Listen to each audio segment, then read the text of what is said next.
This isn't about technical skill or equipment. Different religion, different cultural, different everything, just a ball. It's about how we see, feel and connect with the world before we even press the shutter. Seeing other people living in a different way was very inspiring. What brings us together now is something fundamental about art, human connection. Mindfulness, meditation helped me quite a lot to kind of think my life in a different way, and also affected the way I photograph, and not only the way I live, but the way I photograph. The most powerful images don't come from perfect lighting or composition. They come from presence. Some of the portraits, they were very, very, very close, literally very close. So I invested some time in front of them. Make an eye contact, share a smile. Sometimes you don't need words at all. I think that if you want to do something solid, it takes time. It takes time. I wasn't photographing them, so I was kind of photographing my future self, the feeling that I wanted to experience. The best images aren't taken, they are received. And they're only given to those who are truly present to receive them.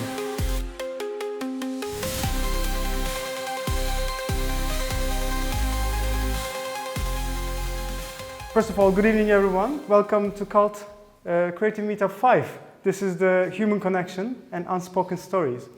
Cult Creative is a creative solutions company.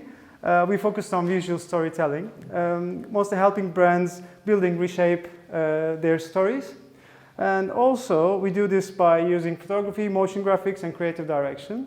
We're passionate about collaborating with talented creatives and clients, basically. So Cult Creative Meetups is a community-driven initiative that dedicated to fostering connection and collaboration and growth among artists and creatives. So we provide a unique space where individuals from diverse disciplines come together and explore challenges and triumphs for the creative journey.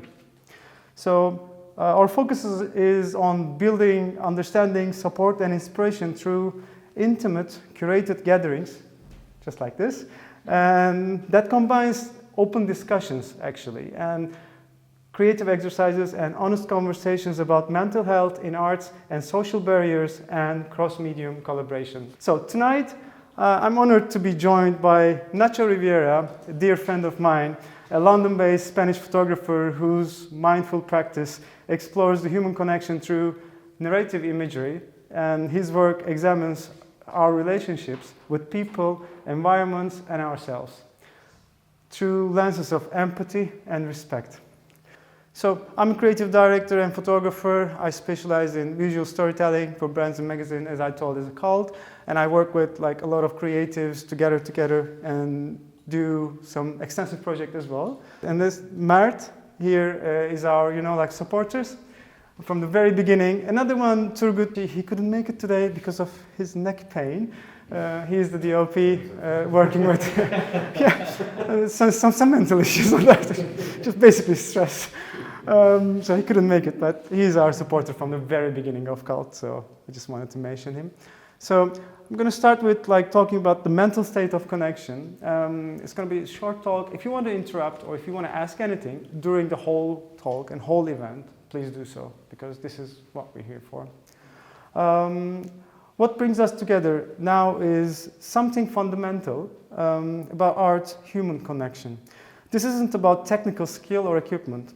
It's about how we see, feel, and connect with the world before we even press the shutter, or even press, raise the paint brush, or even think about a new project that you wanted to put on. So the most powerful images don't come from perfect lighting or composition. They come from presence, from truly seeing the person in front of you. So the second thing that I want to mention is just slowing down a little bit and be present, as we do. I'm not going to talk about the mindfulness or anything, but it helps. It helps.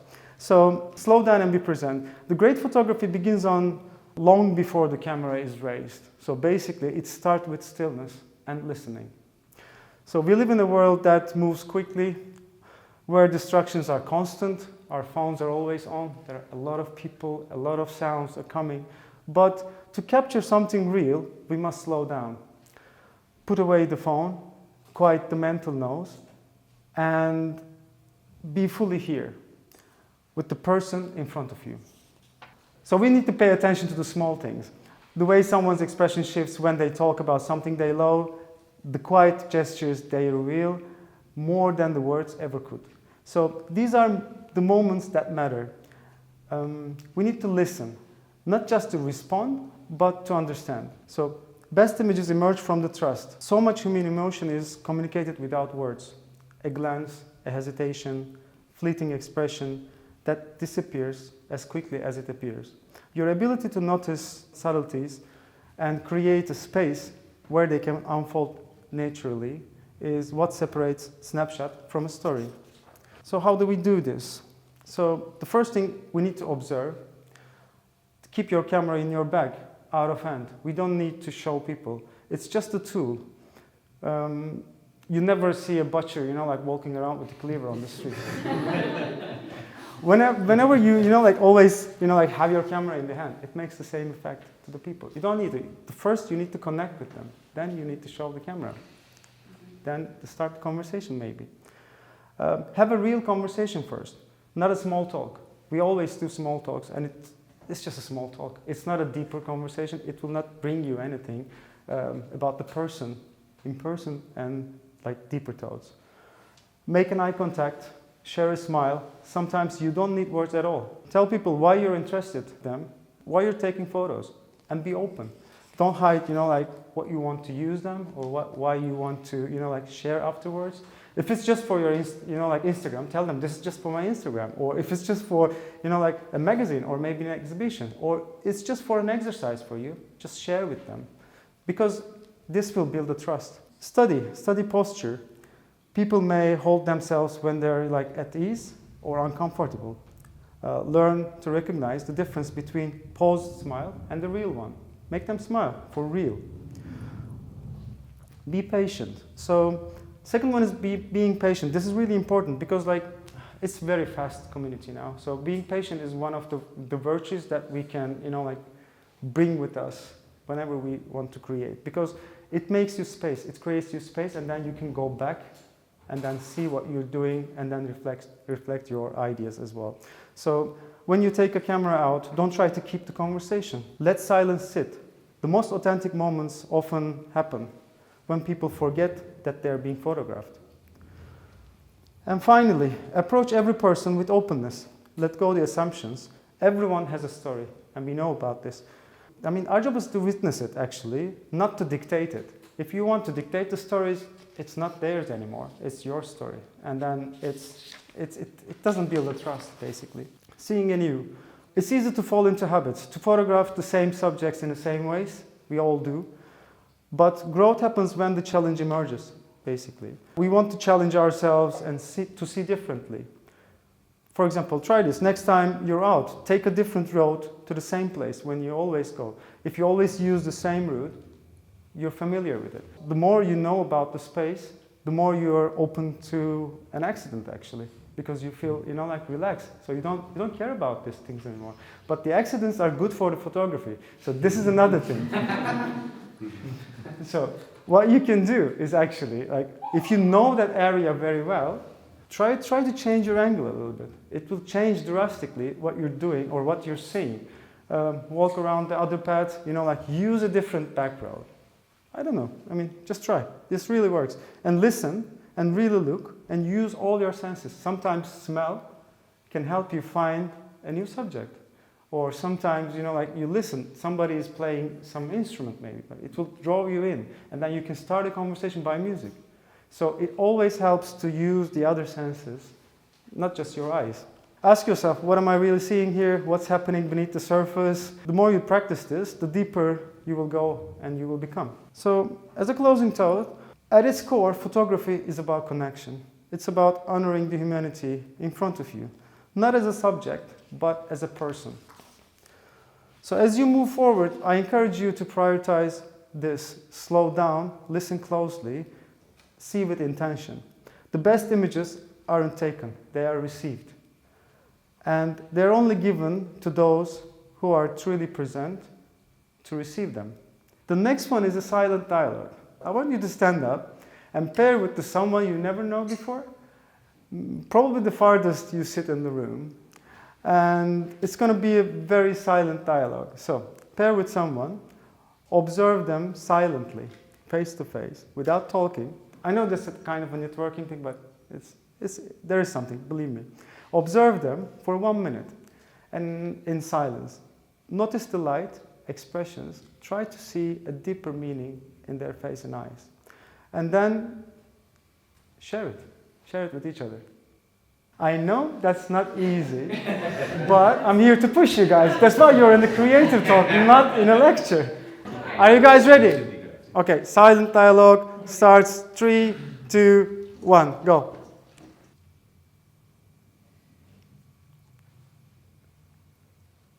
Okay, slowly and gently.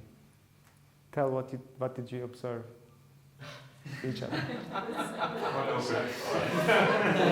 It is strange, isn't it?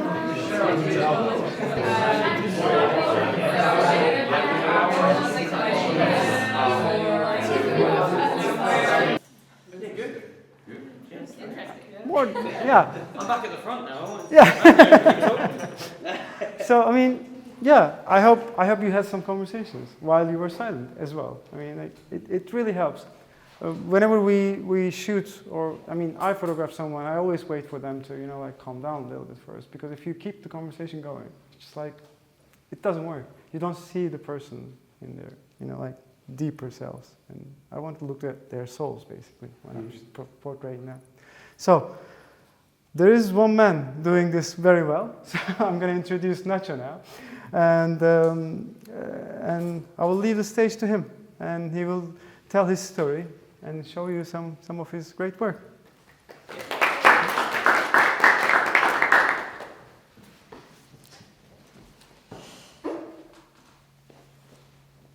Okay. Oh well.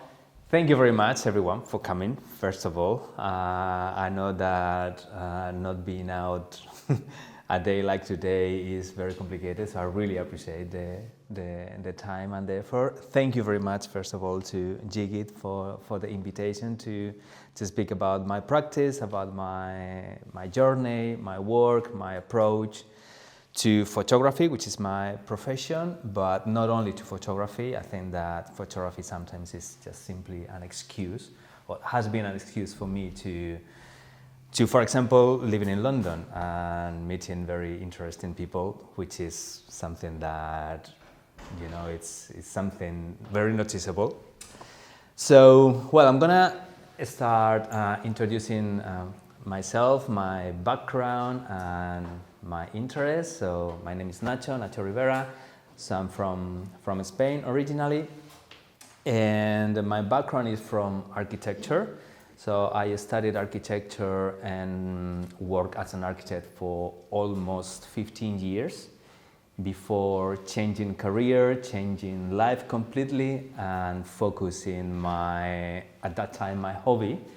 So I was very passionate about photography, not when I was very young. So the passion didn't arrive when I was like a teenager or something like that at all. So it came quite late, but I fell in love with the medium and with the experiences that I was suddenly start to have. So that happened in Spain, and eventually I decided to change. I decided to, okay, I had enough of architecture, not because I don't like architecture itself, but I didn't feel that the business was right for me, and so I decided to try living, doing things related with photography.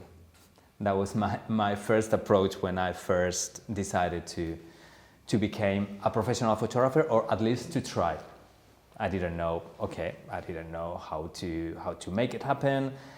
I never worked as a professional photographer before moving here to London. That happened almost 8 years ago. And so when I first moved here to London, the first things that I was doing was basically sharing my experience over the years that I had as a photographer, but not being professional, more or less a hobby. But I was very into photography, so when I made the decision to become a photographer, I knew that, I had some maybe skills that I could share with people, but it was a bet, so I wasn't sure if that was work. I never regret, to be honest. It's not been easy, of course. Probably most of you know, like living as a freelancer in London is quite complicated, but never regret. So my hobby became my profession, and since then I've been continue exploring photography and also exploring myself through photography. So this is one of the things that I wanted to share in this conversation, is how reflecting about what we do and taking the time to sit down and analyze what we do, but mostly why we do what we do, can be very powerful, not only to actually find a more meaningful idea of what are you doing, but also to improve your work. I think that at least in my practice as a photographer, so I'm mostly focused documentary fine art projects, but I also do commercial and editorial work, mostly focused on portraiture and also spaces and reportage. So I want to share 4 projects that I've been developing in the last 20 years, maybe. I think it's very important to understand that, at least as a photographer, for me, the time is your ally. So I know that for younger generations, or nowadays, we all want to succeed somehow, to post constantly on Instagram, looking for the likes, and that can be very stressful. And I learned from all the photographers that I consider my mentors, that everyone was telling me, take your time, work, understand what you do, reflect what you do, trust, enjoy. Obviously, don't forget that we are here to enjoy, and eventually you will be having a collection of pictures that maybe eventually can tell something, and someone can be interested in what do you want to share. So I'm going to start with the first project that is called The Oval.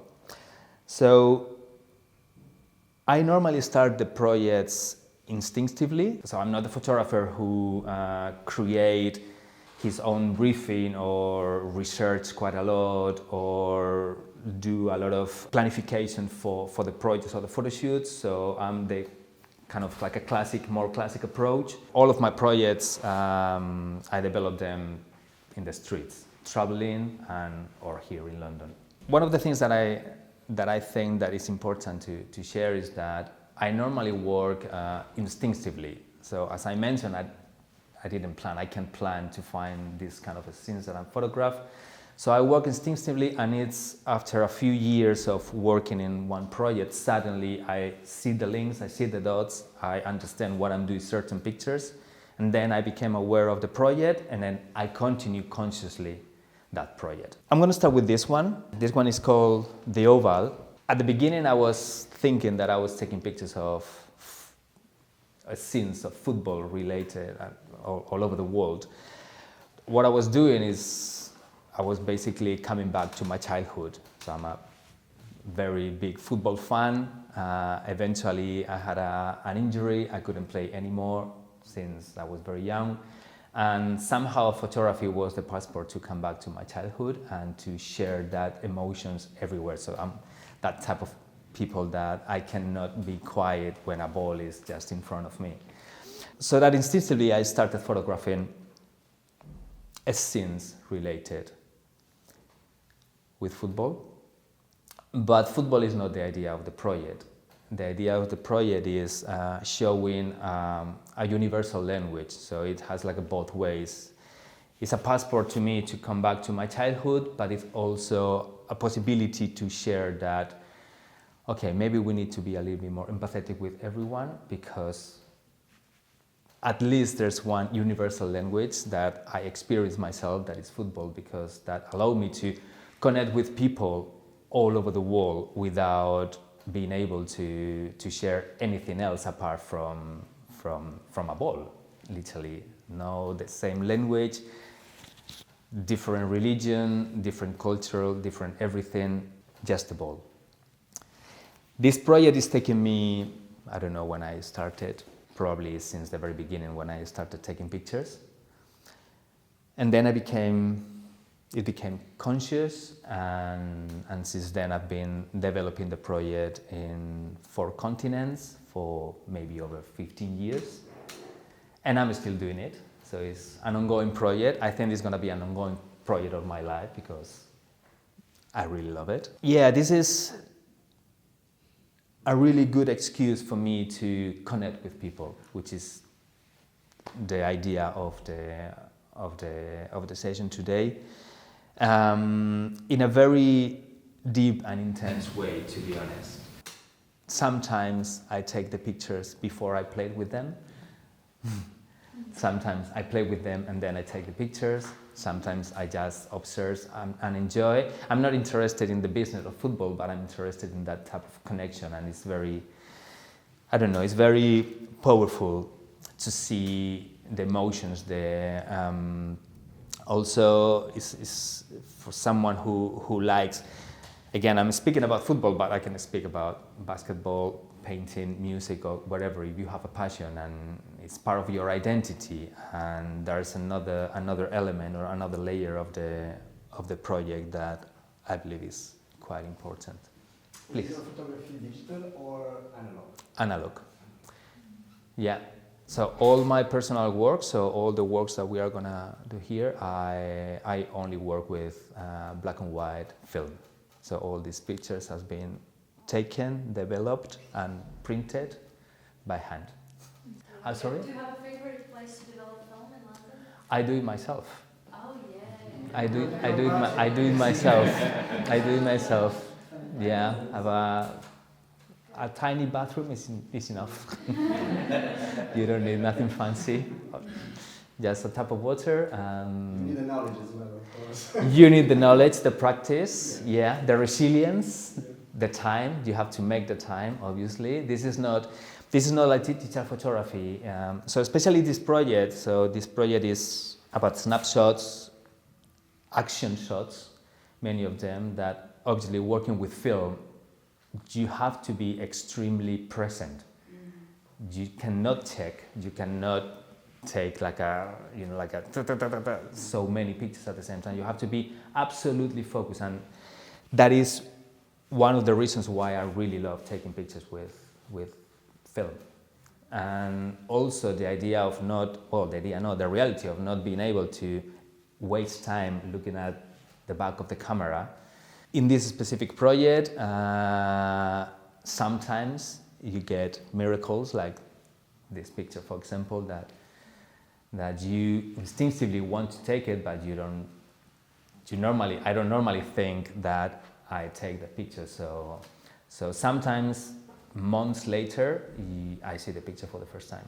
So I'm quite slow developing, I have to say. Yeah, it is a very personal and very nice way to keep connected with myself in my childhood, to be honest, also with my family.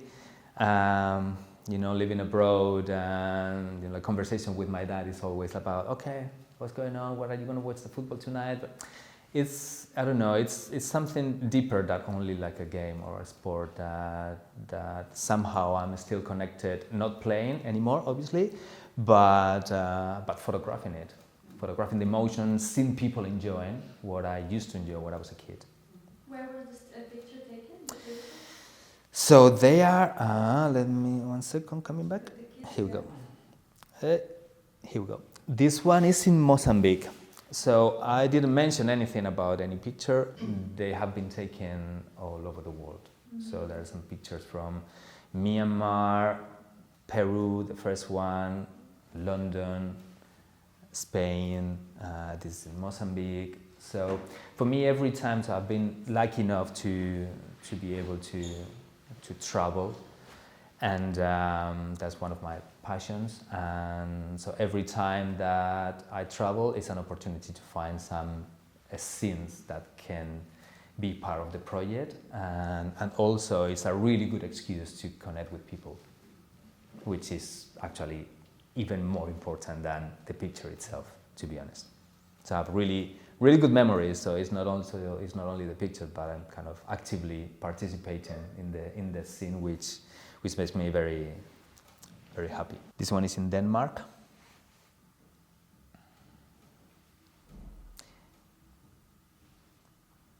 Peru, Bolivia. No, sorry, Bolivia. This is Mozambique again. You can guess. Where is this one? So yes, I have so many. I brought some prints, handmade prints, just in case someone wants to have a look later of the projects, because I think obviously the screen is nice, but a handmade silver gelatin print is different. Let's say. Okay. Good. So this first project connected with my childhood, with my playful self, let's say, or past. And but over the years, obviously I'm not that young anymore, and so I've been maturing, hopefully, or maybe, and I started being interested in different ways to photograph, and also different subjects, but always very instinctively. This project is very important to me because I consider it like a transition, like a wake call, let's say. So one of the reasons why I wanted to change career is because I felt kind of burned out and overwhelmed, not very happy, running all the time, kind of wasting my time, going out too much, a little bit lost. And the year that I decided to try became a professional photographer, I had a gap year, and I traveled for almost 10 months. And when I came back, I developed everything, so I didn't see anything of what I was doing during the trip. So I started to develop, and then I saw some pictures that obviously grabbed the attention. I remember very well the moments and the people that I photographed, and then reflecting, I realized why I was photographing them. One of the ideas or the experiences that I got doing this project, which obviously is completely different than the previous one that we have seen. It's a completely different vibe, it's a completely different feeling. I don't really want to explain too much about the project, so I prefer to show the images, and then maybe I can ask you about how did you feel, if that makes sense. So there was a pattern, obviously, in these pictures and this project that I was personally like a kind of craving or looking for subconsciously at that time, that it was the sense of calm, the sense of presence, of not doing nothing, coming from a very stressful environment. Seeing other people living in a different way was very inspiring, and I approached them. They were extremely generous, sharing their time and their space, because some of the portraits, they were very, very, very close, literally very close. And so this project has been done with a medium format camera, completely manual. So I invested some time in front of them, like you did before, basically not being able to speak with almost anyone, but somehow connecting, and they were very generous, allowing me to photograph them. I wasn't photographing them, so I was kind of photographing my future self somehow, or the feeling that I wanted to experience, kind of that sense of calm, if that makes sense. And I found it through them. So it's not about this lady or about the plants. The plants has in the project has a meaning. There is a haiku, a poem from a Japanese poet that they say that the time goes by and the grass will still grow, which is very, I think that suits very well and fits very well the idea of the project. Take it? Sorry? I had a question about that you already answered, but I think sometimes the format that you look or see also affects the idea. So you mentioned that about like you using the square format. Yeah. Square is also one of the shapes that, like you can put circle in. So I mean, this is kind of maybe like very good for me, but I think it helps when you produce it. Yeah, for me it's more about the camera itself. Working with a 35 millimeters camera is just to allow you. Obviously, you can take your time, but it's lighter, it's fast. You take it, but you cannot normally do that. Obviously, with a manual medium format camera. So you need to take your time. You need to slow down. You need to see in advance. You need to kind of connect with the subject in a completely different way, and that's so much more intense. And I remember, so as I mentioned before, many of these portraits, which is something that, with the time, I really appreciate. The generosity of the people. So they basically allowed me to invade their intimate space without telling me anything, which, this is very nice. It was very nice as an experience. Yeah, the square format, I don't know, for some reason I feel very comfortable composing with that square, the format. I feel very, very comfortable. I've been, photographing for quite a long time. So this is a project that kind of changed or helped me to be more aware of my own self or my own life. And coming from a very hectic, quite crazy 30s in Madrid, moved to London, had this gap year, moved to London, and photography gave me the peace. It's quite interesting because the people, you have found a more balanced life in London. That's quite, how did you make it? And, but it's true. It's true. Sometimes it's not about the environment, it's obviously your approach and the way we live. Time, age too. we all change, but this project it's still like an ongoing project, to be honest. Apart from one project that I'm not gonna show today, I think that all the projects are very meaningful for me, and I don't consider that I finished them, so I'm still developing and creating images for the project, because that gives me joy. So every time that I see someone enjoying themselves very slowly, I can spend 10 minutes looking at them and eventually approaching them and photographing them, obviously with a lot of respect and time and enjoy. So that's that project. It's kind of like an intermediate stage to where I'm now.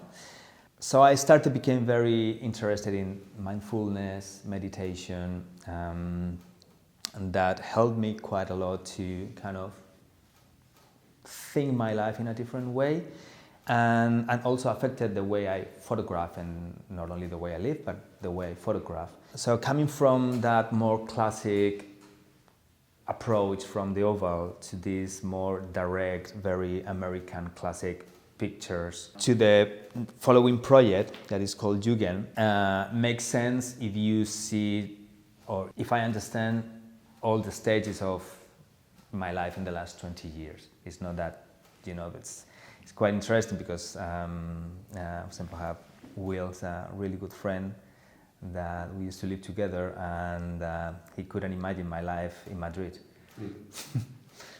at all. He thought, oh, this is the same guy. Same way my friends in Madrid, for example, they can imagine my life here. So I have this kind of complicated identity that I have to navigate with. This project is kind of like the start of a project I developed a couple of years ago during a trip in Japan, and I wanted to not be very architect in the way that I compose the pictures. I wanted to give myself a little bit more freedom and follow more my instincts, even if I've been always following my instinct, but this time allowing myself to not be too strict, that sometimes I find myself, my perfectionist self is like, okay, no, but it's not perfectly framed. So I started to experiment it visually, not doing nothing crazy, but experimenting with a different approach. And exploring the idea of Jugen, which is a Japanese word that basically means, it doesn't have a translation itself, but it's kind of the sense of the beauty in the mysterious or the hidden in the dark, something like that. These Japanese people, they have very interesting concepts to explain, and because it's quite, let's say, poetic, that give me the perfect excuse to photograph in a more complex way. Obviously, the portraits were very direct and clear and to the point. Light, composition, the unexpected, serenity. And one of the things that we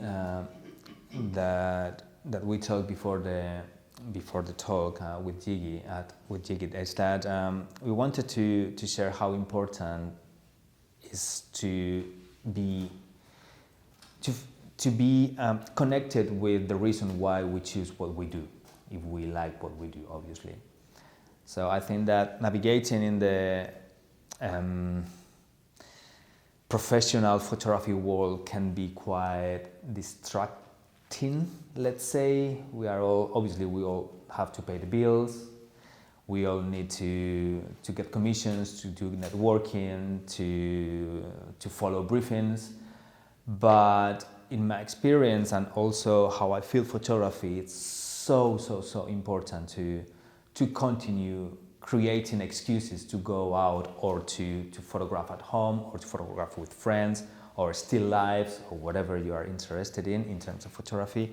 I think it's super important to keep going, to try new things, different possibilities, and for the joy of doing it. Eventually, maybe someone can, please. Yeah, I was just curious. So, beside or aside to your projects, Yeah. do you do commercial photography as well? Yeah. Okay. Yeah, I do. All the photographers I talk to, they say you cannot live with your project. You need to do something commercial to live. Well, I'm not living from my projects, so I'm not living for this type of works on my personal projects. So I'm represented by a gallery, so I sell prints, I do exhibitions, but it's not enough. So I also teach photography, so I do workshops in photography festivals, and I used to do workshops quite regularly here in London, but not anymore. And very much based on this type of work as opposed to the commercial, right? It was more the reportage, documentary. Exactly, it's just kind of, it's quite interesting. In a way. Yeah, it's true. It's very, it's very complicated to make a live. Like, I don't know, I know personally very well-known photographers, especially in Spain. For example, one of them is Cristina García Rodero. She's a Magnum photographer. She joined Magnum in the 80s. She's a super experienced with a really long career, and she still teach. She cannot live selling books and selling prints. And also, Magnum photographers, for example, they do a lot of commercial work. They have to. So the industry is what it is. So it's another skill that you have to learn over the years to navigate and try to survive. That is not easy at all. So I'm trying every day. But yeah, this is not my. I don't live doing this only. So this is for me. If people connect somehow, and this is very personal. So what I'm sharing here is that the real reasons I'm connected with my life and the reflection that I have done over the years to understand why I was doing this, why I'm taking pictures of people playing football. That was the most obvious idea, but for example, Pure took me years to understand why I'm keen to take pictures of these people in this way. Because at that time when I started, I wasn't aware of my personal change and journey. So I was in the transitions, I was still confused. Now I'm still confused, but a little bit less. How does it make you feel to share your work with the others? Good question. Would you keep it to yourself? Would it give you joy if you had to keep it to yourself, or would you? It's a really good question and very interesting. So I share very little of my work, and take me normally years to share what I've been doing.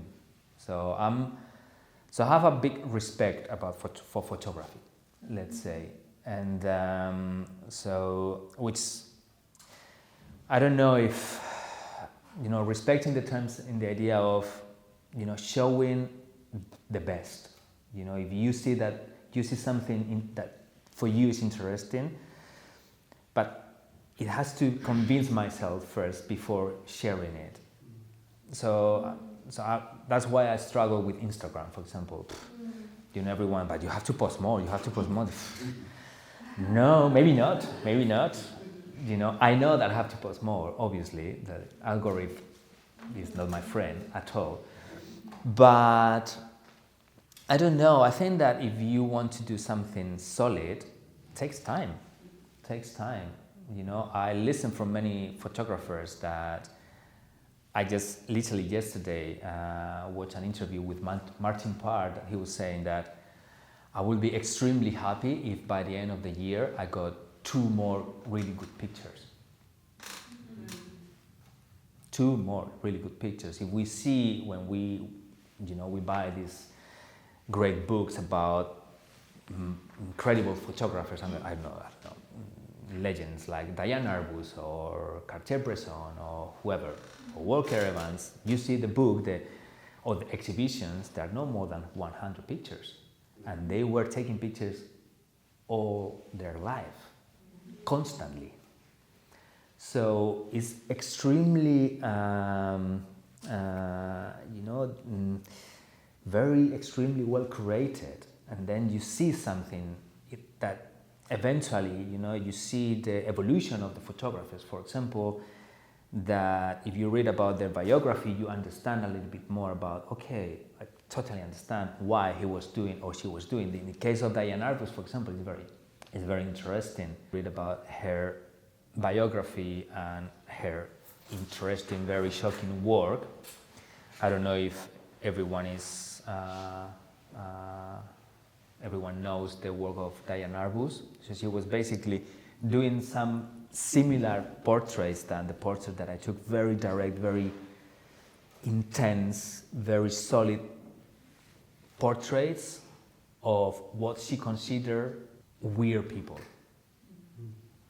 That at that time in the 70s were kind of shocking to position yourself in front of weird people that they were living like hidden from normal society. It's a little bit complex. So then if you dig a little bit, you understand why she was doing that. Why she wanted to. Was very in a book, in the famous book on photography from Susan Sontag. She explained very well why she was taking pictures. So that helped me, reading all these biographies and understanding the work of others helped me to kind of give me the tools to understand my own work, to give the time to, what I'm doing this. Obviously, I'm far from all these people that I've mentioned, obviously, but it's a good exercise that I think that as photographers or even writers, painters, or whatever you do, I think it's very, very important, because if not, we can get trapped in the trends, let's say, and producing whatever we are producing for everyone else apart from ourselves, and it's important. I'm just going to add one more thing to that. If you check out these works of like these famous people all around their lives, as Nacho said, it's like 120 photos.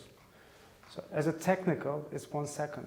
I mean, the technical level of photography never interests me. It's just a tool. So the more we spend time on the technical issues, or new cameras, or anything new, the more we waste time that we can create something maybe last forever. So this is one of the things that I really want to mention about this in the beginning of the talk. It's not about the technical. No, not side. at all. Yeah. No, not at all. In fact, just know your tools. That's okay. In fact, it's the technical aspects. It's easy to learn. Obviously, it's easy. It's quite easy to learn. What is complicated is, having the experience or the reflection to be able to tell something. You can select the language as a photography, or be a writer or a painter or whatever, but what is complicated is to have something to say and to be able to coordinate that. Then obviously a writer needs a pen or whatever. We need cameras. Yeah. I'm going to add something, because Yeet is the great person about encouraging amateurs. Because 10 years ago, I'm a home photographer. I take portraits of people last 20 years, and I took all my best ones with iPhone 3, because people before Instagram, they wouldn't, just notice you take their pictures on the underground or on the street. So it was the one thing. And he was the only professional photographer encouraging me, like, they're all right, very good, and you should keep doing this. And just, I'm very, very, very appreciative. Yeah, it is. Yeah, I hate the question like which camera I should buy. But whatever you have, is good. But that's the normal question. Yeah. So I used to teach long time, and in every single workshop, that's one of the questions. But it's normal. So I was interested in the camera. That was the first thing that I was interested in photography. I was, what the hell is this? Yeah. The cheapest you can afford is the best, actually. Then if it broke, broke. Yeah.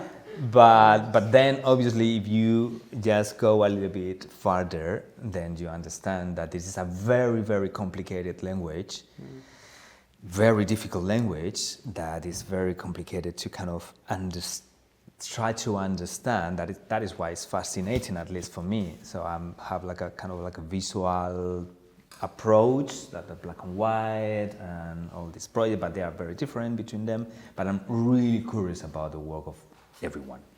So that's one of the reasons I really love being in London, because that gave me the opportunity to meet very, very interesting and creative people that fit my curiosity.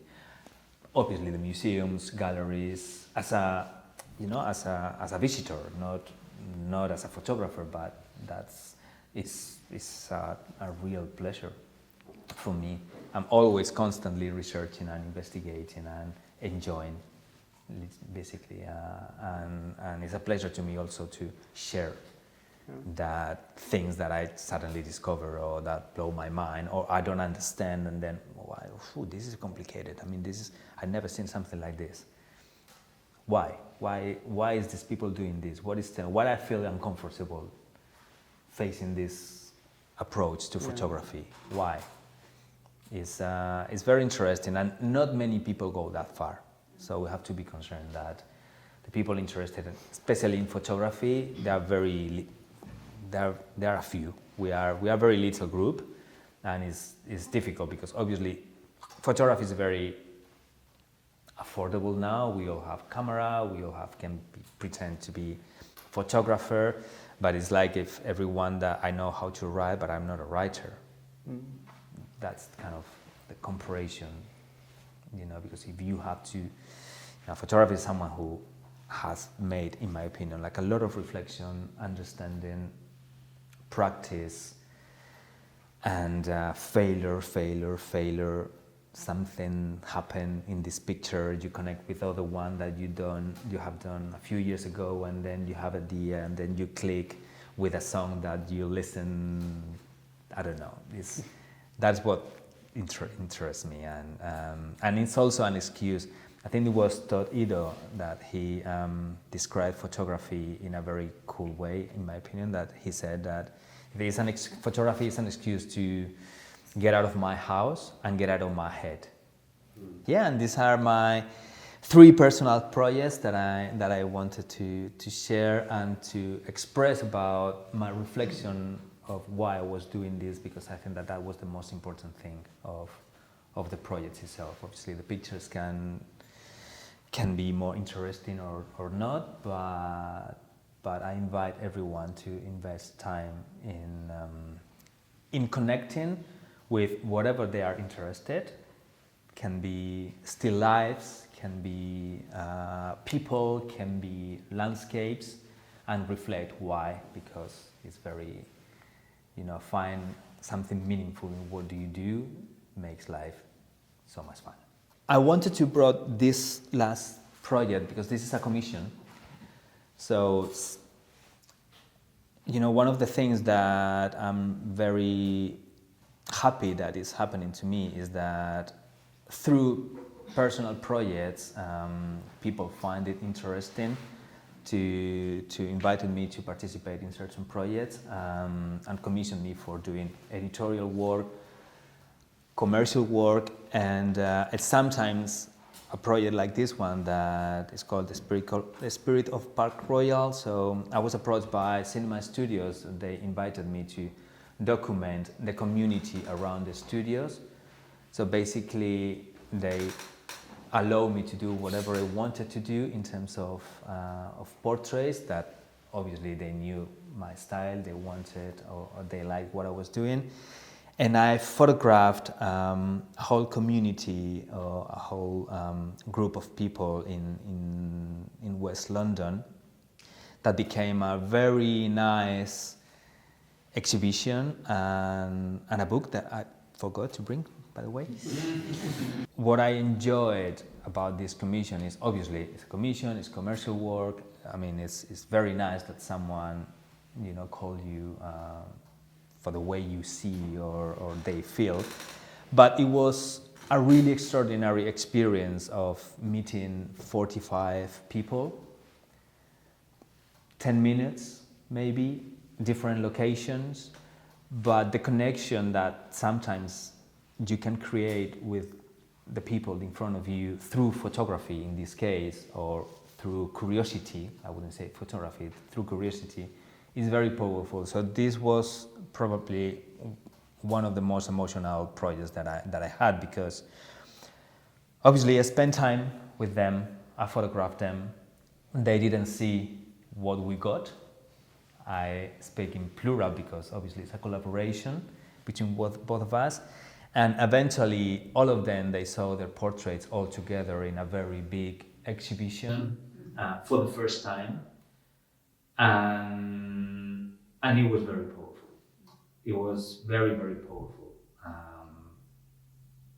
I don't know.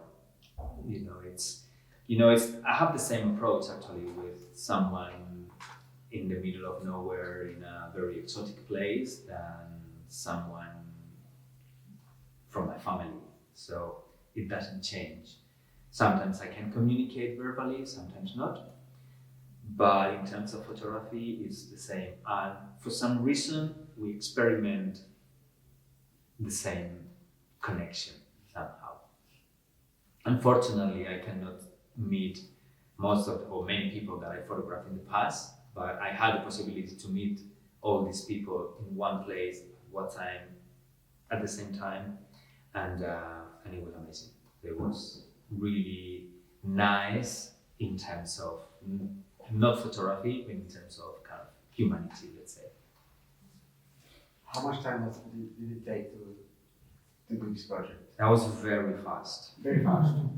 That was crazy. So we did everything in 3 weeks. Okay. So everything means like 45 portraits, develop the portraits,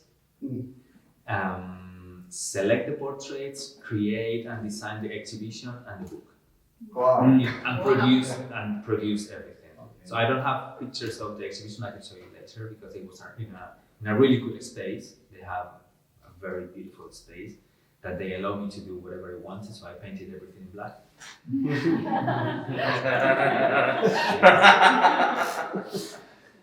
To stand out the portraits, and it was very, very nice. It was unforgettable, and I will be really, really grateful for that opportunity. And I'm still in contact with some friends. So, one of the portraits of this series was selected by the British Journal of Photography in the Portrait of Britain, and I want to finish and to wrap up everything with a commission, just to show that sometimes honesty in your work and consistency takes you some places that, to be honest, I never thought that I would be 4 years ago, for example. So I photographed the composer Max Richter, the choreographer Wayne McGregor, Joseph Sims, which is the lead dancer of the Royal Opera House, for the Telegraph magazine recently, and this is something that I wasn't expecting this, so I never approached them. So the picture editor of Telegraph magazine approached me to do this commission, and basically the same approach, different set. But what took from this commission is again the 2 hours of really nice moments that I spent with these extremely talented people that I really was a really big fan. So I have a small baby that every single night goes to sleep with the record of the guy in the mirror at that level. So the experiences of photographing them was very similar to the experiences of photographing anyone else anywhere. So I don't know. Photography is great. It takes you to places that you will never think about this. So thank you very much for listening. I hope you enjoy, and we'll continue with the rest of the session. Yes, thank you. Yes. Okay. Thank you very much for everybody to come today, and the conversation will continue in the next event. If you want to join the next event, just sign up to our wait list, so the first hand whenever we publish anything. If you want to host an event with us, like Nacho, just email me, and then you can be the next co-host maybe if you have a project on your mind or you want to tell something to the fellow creatives. That's all, actually. If you want to follow us, this is our, Instagram account. You can email or submit your portfolios as well, because we share portfolios online for the fellow creatives that we like works for, and we work with as well. So we put it on our website. We don't charge you anything. If we get a job, we can work together. Maybe that's it. Great. Thank you, everyone, for coming today. Thank you.